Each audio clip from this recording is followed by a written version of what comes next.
ভারতের ট্রান্সশিপমেন্ট বাতিলে সমস্যায় পড়বে না বাংলাদেশ, জানালেন বাণিজ্য উপদেষ্টা। পূর্বাঞ্চলে প্লট দুর্নীতি, শেখ হাসিনা পুতুলের বিরুদ্ধে গ্রেফতারি পরোয়ানা। এবং সারা দেশে এসএসসি সমমান পরীক্ষা শুরু, নিরাপত্তা ব্যবস্থা জোরদার।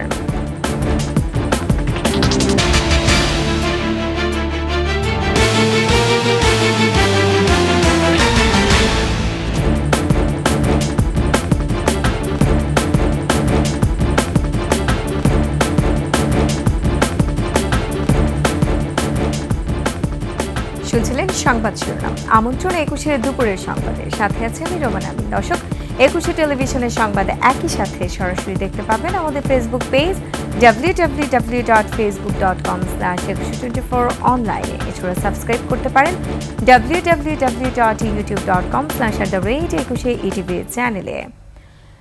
ভারতের ট্রান্সশিপমেন্ট বাতিলে যাতে রফতানি ও বাণিজ্যে কোনো ধরনের সমস্যা না হয় সেদিকে বিবেচনা করে দ্রুত তৃতীয় দেশগুলোতে সরাসরি পণ্য রফতানির দিকে যাচ্ছে সরকার। সচিবালয়ে সাংবাদিকদের কথা জানান বাণিজ্য উপদেষ্টা। যুক্তরাষ্ট্রের বাড়তি শুল্ক স্থগিত বাংলাদেশের জন্য ভালো খবর, যা বাণিজ্যের স্থিতিশীলতা ফিরিয়ে আনবে বলেও মনে করেন উপদেষ্টা। আর এতে দেশ দুটির মধ্যে বাণিজ্য ঘাটতি কমা সহ শুল্ক সংকট সমাধান হবে। সচিবালয়ে সাংবাদিকদের প্রশ্নের জবাবে উপদেষ্টা তাৎক্ষণিক এসব কথা জানান। প্রতিবেশী ভারতের হঠাৎ ট্রান্সশিপমেন্ট বাতিলের পরপরই সিভিল অ্যাভিয়েশন সহ সংশ্লিষ্ট দফতরগুলোর সঙ্গে বৈঠক করেছে বাণিজ্য মন্ত্রণালয়। বাণিজ্য ও রফতানির প্রতিযোগিতায় টিকে থাকতে সরাসরি বাংলাদেশ থেকেও তৃতীয় ওই দেশগুলোতে পণ্য রফতানির সক্ষমতা অর্জনের সিদ্ধান্ত নিয়েছে সরকার। আমাদের মোরলেস অ্যাবাউট 40 থেকে 50,000 টন মতো ম্যাটেরিয়াল বাই রোডে এখান থেকে ভারতের বিভিন্ন পোর্ট, বিশেষত দিল্লি, কলকাতা এবং ব্যাঙ্গালোর কিছু এই পোর্টের মাধ্যমে আমাদের রপ্তানি হতো। আমরা আশা করি যে এই ম্যাটেরিয়ালটা আমরা নিজেরাই ক্যারি করার সক্ষমতা বৃদ্ধির মাধ্যমে আমাদের এই সমস্যার অতি দ্রুত সমাধান হবে। আমাদের যে প্রতিবন্ধকতাগুলো আছে সেগুলো কিছু কাঠামোগত, কিছু খরচের দিক দিয়ে আমরা এই সকল জিনিসকে সমন্বয় করে আমাদের সক্ষমতা বৃদ্ধি করব। বাংলাদেশ সহ ৭৫টি দেশের উপর আরোপ করা পাল্টা শুল্ক ব্যবস্থা ৩ মাসের জন্য স্থগিত করেছে মার্কিন প্রেসিডেন্ট ডোনাল্ড ট্রাম্প। এই সময় দেশগুলোর পণ্যে পাল্টা শুল্ক ন্যূনতম ১০% কার্যকর হবে। তবে চীনের পণ্যে শুল্ক বাড়িয়ে ১২৫% করেছেন ট্রাম্প। এদিকে শুল্ক স্থগিত করায় মার্কিন প্রেসিডেন্টকে ধন্যবাদ জানিয়েছেন প্রধান উপদেষ্টা ডক্টর মোহাম্মদ ইউনূস। বিস্তারিত নাইম আহমেদের ডেস্ক রিপোর্টে। অন্যান্য দেশের উপর শুল্ক স্থগিত করা হলেও বেইজিংয়ের ৮৪% শুল্কের বিপরীতে চীনের উপর ১২৫% শুল্ক আরোপ করেছেন মার্কিন প্রেসিডেন্ট ট্রাম্প। সামাজিক যোগাযোগ মাধ্যম ট্রুথে মার্কিন প্রেসিডেন্ট জানান ৭৫টির বেশি দেশ যুক্তরাষ্ট্রের প্রতিনিধিদের সঙ্গে যোগাযোগ করেছে। তারা বাণিজ্য, শুল্ক, মুদ্রা কারসাজি ও অশুল্ক বাধা সংক্রান্ত বিষয় নিয়ে সমাধানে পৌঁছাতে সমঝোতা আলোচনার জন্য অনুরোধ জানিয়েছে। তবে চীনের উপর শুল্ক হার বাড়িয়ে ট্রাম্প বলেন, চীন বিশ্ববাজারে শ্রদ্ধার ঘাটতি দেখিয়েছে এবং ভবিষ্যতে চীন ও অন্যান্য দেশ উপলব্ধি করতে পারবে যে যুক্তরাষ্ট্রের সঙ্গে প্রতারণার দিন আর থাকবে না। এর আগে শুল্ক ৩ মাসের জন্য স্থগিত করার অনুরোধ জানিয়ে ট্রাম্পকে চিঠি দেন প্রধান উপদেষ্টা ডক্টর মোহাম্মদ ইউনূস। চিঠিতে যুক্তরাষ্ট্রের পণ্য বাংলাদেশে প্রবেশে শুল্ক সুবিধা দেওয়ার কথাও বলেন তিনি। এদিকে পাল্টা শুল্ক ৯০ দিনের জন্য স্থগিত করায় ডোনাল্ড ট্রাম্পকে ধন্যবাদ জানিয়েছেন প্রধান উপদেষ্টা ডক্টর মোহাম্মদ ইউনূস। নাইম আহমেদ, ২১ টেলিভিশন। রাজুকের প্লট দুর্নীতি মামলায় শেখ হাসিনা পুতুল সহ ১৮ জনের বিরুদ্ধে গ্রেফতারি পরোয়ানা জারি করেছে আদালত। দুদকের আবেদনের প্রেক্ষিতে আদালত আজ এই গ্রেফতারি পরোয়ানা জারি করেন। আদালতে দুদকের প্রসিকিউশন বিভাগের সহকারী পরিচালক আমিনুল ইসলাম বলেন, ১৮ আসামি পলাতক থাকায় আদালত পরোয়ানা জারি করেছেন। এ বিষয়ে প্রতিবেদন দাখিলের জন্য আগামী ৪ মে দিন ধার্য করা হয়েছে।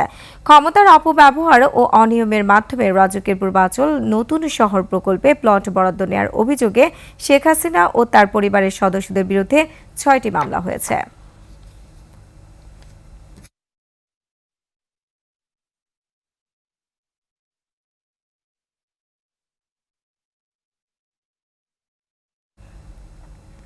এদিকে সাবেক স্বরাষ্ট্রমন্ত্রী আসাদুজ্জামান খান কামাল সহ 10 জনের বিরুদ্ধে রেড নোটিশ জারির বিষয়ে চিঠি পাঠিয়েছে আন্তর্জাতিক অপরাধ ট্রাইব্যুনালের প্রসিকিউশন। বাকিরা হলেন ওবায়দুল কাদের, এ.কে.এম মোজাম্মেল হক, হাসান মাহমুদ, জাহাঙ্গীর কবির নানক, শেখ ফজলে নূর তাপস, মহিবুল চৌধুরী নওফেল, নসরুল হামিদ বিপু, মোহাম্মদ এ আরাফাত, তারিক আহমেদ সিদ্দিকী। দুপুরে আন্তর্জাতিক অপরাধ ট্রাইব্যুনালের সাংবাদিকদের সাথে মতবিনিময়ে এসব তথ্য জানান চিফ প্রসিকিউটর। এছাড়াও শেখ হাসিনাকে ফেরাতে রেড নোটিশ জারি প্রক্রিয়া চলমান আছে, কূটনৈতিক প্রক্রিয়া অব্যাহত রয়েছে।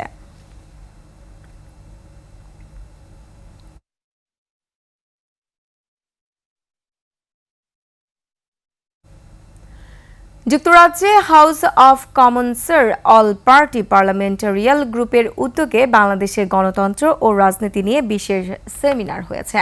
এতে অংশ নেন ব্রিটিশ এমপি, বাংলাদেশি রাজনীতিবিদ, শিক্ষক, সাংবাদিক সহ নানা শ্রেণী পেশার মানুষ। সেমিনারে বাংলাদেশে গণতন্ত্রের ধারা ফিরে আসার দ্বার প্রান্তে বলে মন্তব্য করেন আলোচকরা। প্রধান বক্তা হিসেবে উপস্থিত থেকে বিএনপির স্থায়ী কমিটির সদস্য ডক্টর এ.জেড.এম জাহিদ হোসেন বলেন, একমাত্র নির্বাচিত সরকারই পারে আগামীর বাংলাদেশ গড়ে তুলতে। স্বৈরাচারী শেখ হাসিনা সরকার সহ তার সব দোসরদের গুম, খুন, দুর্নীতি ও লুটপাটের বিচার হতেই হবে। জনগণের সরকার প্রতিষ্ঠায় দ্রুত সময় নির্বাচনী রোডম্যাপ ঘোষণার দাবিও জানান তিনি।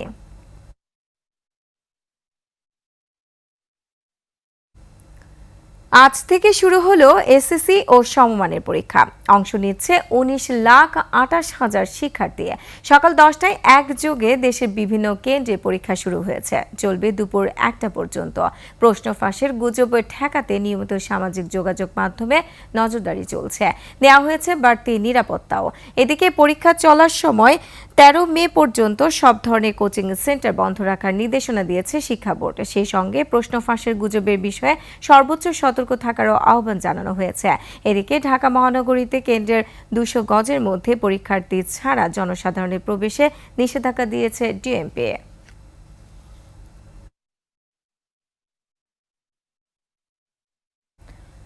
রাজধানী কামরাঙ্গীরচরে সিলেটি বাজার এলাকায় 2 জনকে পিটিয়ে হত্যা করেছে বিক্ষুব্ধ জনতা। এ সময় আহত হয়েছে একজন। পুলিশ বলছে, হতাহতদের বিরুদ্ধে একাধিক চাঁদাবাজি মামলা রয়েছে।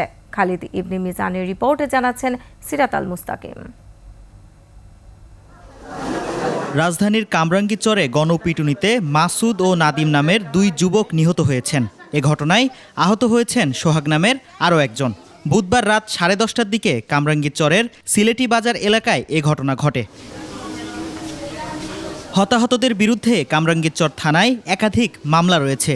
এক মামলার বাদীকে হুমকি ধামকি দেওয়ার সময় স্থানীয় জনতা 3 জনকে গণপিটুনি দেয়। ঘটনাস্থলে একজন মারা যায়। বাকি 2 জনকে ঢাকা মেডিকেলে নেওয়ার পর মারা যায় আরও একজন। তবে হতাহতদের পরিবারের দাবি, পরিকল্পিতভাবে তাদেরকে হত্যা করা হয়েছে। আমার স্বামীর হত্যার বিচার চাই, আপনারা বিচার না বিচার করেন। পাবলিককে কি কোবাই মারতে পারে এটা বলেন?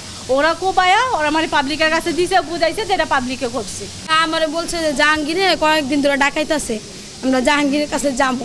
আর মামলা ছিল, সেই মামলা উঠাই দিব জাহাঙ্গীরে। এদিকে পুলিশ বলছে নিহতদের কোনো রাজনৈতিক পরিচয় নেই, তারা সন্ত্রাসী কার্যক্রমের সঙ্গে জড়িত। বিষয়টি তদন্ত করে দেখা হচ্ছে বলেও জানায় পুলিশ।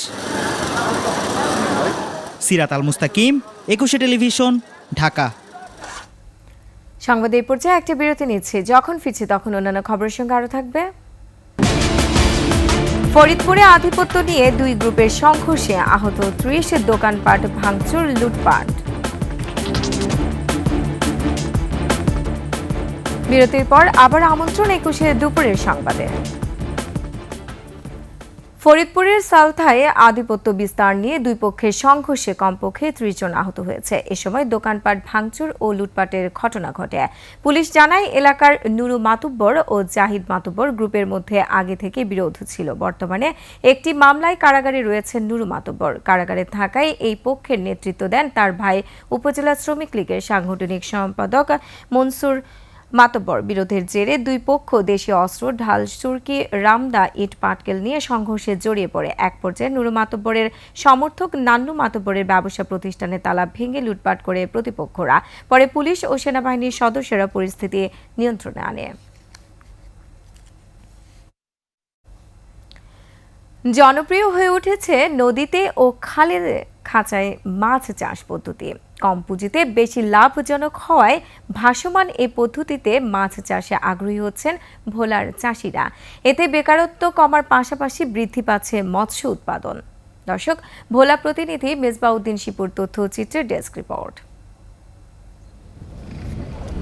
নদীতে ভাসছে নেট দিয়ে তৈরি খাঁচা, তাতে লাফাচ্ছে হাজার হাজার মাছ।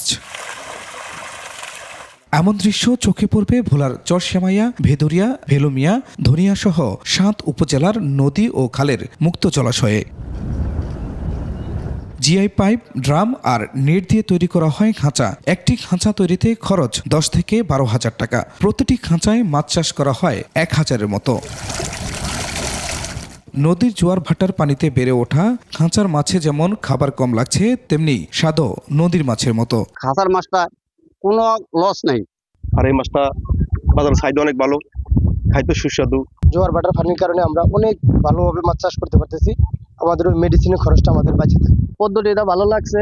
আমি এলাকায় যাইয়া নিজেও এই প্রকল্প করে স্বাবলম্বী হওয়ার চেষ্টা করব। বেটার গুলোতে এইভাবে খাঁচার ভিতরে মনে করেন মাছ চাষ করে খাইতে পারলে খুবই ভালো হয়। খাঁচা বানানো, মাছের পোনা উৎপাদন বিষয়ে প্রশিক্ষণ দিচ্ছে গ্রামীণ উন্নয়ন সংস্থা ও জেলা মৎস্য বিভাগ। তাদের সাথে আমরা নির্বাচন করে ওদেরকে ট্রেনিং দিয়ে থাকি। ট্রেনিং দিয়ে কিভাবে মাছ চাষ করতে হবে সেই বিষয়ে আমরা ধারণা দিই, আর আমরা হাতে কলমে আমরা শিখিয়ে দিই। ভাসমান খাঁচায় মাছ চাষ করে প্রতি 3 মাস পর পরে প্রতি খাঁচা থেকে প্রায় 10 থেকে 15,000 টাকা করে লাভ করতেছে। তরুণ উদ্যোক্তা যারা আছে তাদেরকে কিন্তু মাছ চাষ অন্তর্ভুক্ত করা যাবে এবং মাছের উৎপাদনও বাড়বে।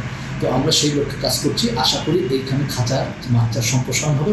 এসব খাঁচায় চাষ করা হচ্ছে মনোসেক্স জাতের তেলাপিয়া, সরপুঁটি ও কার্প জাতীয় মাছ। Khurshid Alam, desk report, 21 television.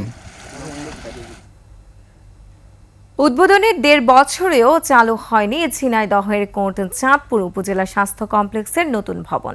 দীর্ঘদিন অরক্ষিত থাকায় চুরি হচ্ছে ভবনের গুরুত্বপূর্ণ সামগ্রী। এছাড়া নষ্ট হচ্ছে মূল্যবান যন্ত্রাংশ। একই সঙ্গে পুরাতন ভবনে রয়েছে শয্যার সংকট সহ নানা ভোগান্তি। প্রশাসনিক অনুমোদন না পাওয়ায় ভবনটি চালু হচ্ছে না বলে জানিয়েছে কর্তৃপক্ষ। ঝিনাইদহ প্রতিনিধি এম রায়হানের তথ্যচিত্রের ডেস্ক রিপোর্ট। 2023 সালের অক্টোবরে তড়িঘড়ি করে অসম্পূর্ণ এই ভবনটি উদ্বোধন করা হয়, অথচ এখনও চালু হয়নি হাসপাতালের কার্যক্রম। 5 তলা ভবনটি এভাবেই ফাঁকা পড়ে আছে। প্রতিটি কক্ষে জমে আছে ধুলোবালি, ময়লা আবর্জনা। চুরি হয়ে যাচ্ছে আসবাবপত্র সহ গুরুত্বপূর্ণ সামগ্রী, এমনকি বসে মাদকসেবীদের আড্ডাও। আর এভাবেই ব্যবহার না হয় দিন দিন নষ্ট হচ্ছে স্বাস্থ্য কমপ্লেক্সের নতুন ভবনটির গুরুত্বপূর্ণ যন্ত্রাংশ। এদিকে পুরাতন ভবনে রয়েছে পুরনো নানা সংকটও। তার উপর রয়েছে চিকিৎসক সহ জনবল সংকট। এত বড় একটা বিল্ডিং, এর কোনো ডাক্তার কিছু নেই। কোটি কোটি টাকার খরচ, কিন্তু আসলে এখান থেকে আমরা কেউই সুবিধা পাচ্ছি না। পুরাতন বিল্ডিং এ রুগী ধরে না, ওখানে সিট পাওয়া যায় না। আটকে না রেখে জনগণের স্বার্থে যত দ্রুত সেগুলো মেনটেন করে। বিল্ডিং যদি চালু থাকতো তাহলে তো এই জিনিসগুলো চুরি হইতো না। প্রশাসনিক অনুমোদনের জন্য প্রয়োজনীয় পদক্ষেপ নেওয়া হয়েছে বলে জানান স্বাস্থ্য বিভাগের এই কর্মকর্তা। জনগণের সেবাটা আসলে আমাদের মুখ্য উদ্দেশ্য। আমরা প্রশাসনিক অনুমোদন নেওয়ার জন্য মন্ত্রণালয়ে পাঠাইছি। মন্ত্রণালয় থেকে প্রশাসনিক অনুমোদন হয়ে আসলেই আমরা চালু করতে পারবো। কর্তৃপক্ষের তথ্য মতে প্রতিদিন গড়ে এই হাসপাতালের আউটডোর ও ইনডোরে চিকিৎসা নেন 600 থেকে 650 জন রোগী। মহিমা পলি, ডেস্ক রিপোর্ট, 21 টেলিভিশন। আর এরই সাথে শেষ করছি 21 দুপুরের সংবাদ। যাবার আগে সংবাদ শিরোনামগুলো আরও একবার। ভারতের ট্রান্সশিপমেন্ট বাতিলে সমস্যায় পড়বে না বাংলাদেশ, জানালেন বাণিজ্য উপদেষ্টা। পূর্বাঞ্চলে প্লট দুর্নীতি, শেখ হাসিনা পুতুলের বিরুদ্ধে গ্রেফতারি পরোয়ানা।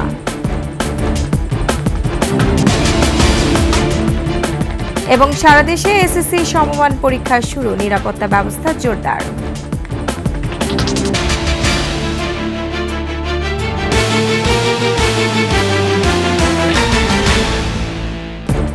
দর্শক, সর্বশেষ সংবাদ জানতে ডায়াল করুন 2021 নম্বর আর ভিজিট করুন 21-tv.com এই ওয়েবসাইটে। ফেসবুকে ভিজিট করতে পারেন www.facebook.com/2124 অনলাইনে। এছাড়া সাবস্ক্রাইব করতে পারেন www.youtube.com/21etv চ্যানেলে। এতক্ষণ সঙ্গে থাকার জন্য ধন্যবাদ। পরবর্তী সংবাদ বিকাল 5টায় দেখার আমন্ত্রণ রইল। 21-এর সাথেই থাকুন।